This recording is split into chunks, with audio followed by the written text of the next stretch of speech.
Hello student, कैसे हो आप लोग। आई होप कि अच्छे ही होंगे और आप लोगों की पढ़ाई लिखाई अच्छी चल रही होगी। तो आज हम बात करेंगे राष्ट्रीय शिक्षा नीति 2020 के बारे में, जो कि एग्ज़ाम में यहाँ से बहुत सारे क्वेश्चन देखने को मिलते हैं। तो चलिए हम जानते हैं इसके बारे में।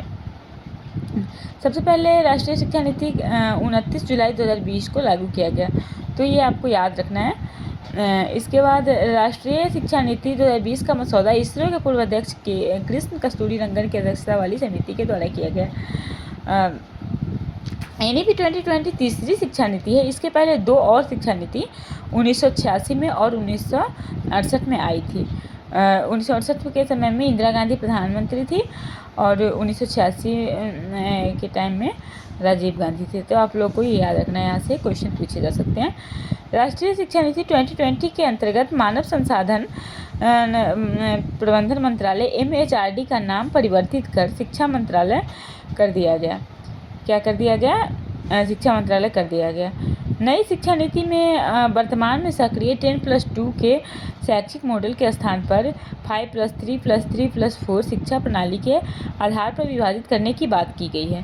तो यहाँ आपको ध्यान रखना है, यहाँ पे पूछ सकते हैं आपसे कि एक फार्मूला पूछ सकते हैं कि 10+2 के स्थान पे कौन सा रखा गया है, तो आपको याद रखना है। और किस नीति के तहत, किस शिक्षा नीति के तहत इसे परिवर्तित किया गया, ये भी आपको याद रखना है। NEP 2020 के अंतर्गत MHRD का नाम बदलकर शिक्षा मंत्रालय रखने का मुख्य उद्देश्य है शिक्षा और सीखने पर पुनः ध्यान आकर्षित करना। इस शिक्षा नीति के अंतर्गत 3 से 8 वर्ष की आयु के बच्चों के लिए शैक्षिक पाठ्यक्रम 2 समूहों में विभाजित किया गया है। 3 वर्ष से 6 वर्ष तक की आयु के बच्चों के लिए प्री स्कूल, बाल वाटिका, आंगनबाड़ी के माध्यम से मुफ्त शिक्षा प्रारंभ किया गया।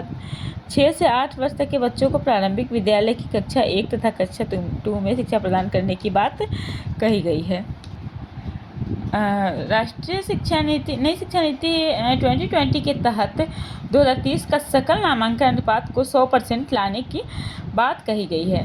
NEP 2020 के तहत केंद्र व राज्य सरकार के सहयोग से शिक्षा क्षेत्र पर देश के GDP के 4.43 निवेश को बदलकर 6% हिस्से के बराबर में निवेश का लक्ष्य रखा गया है।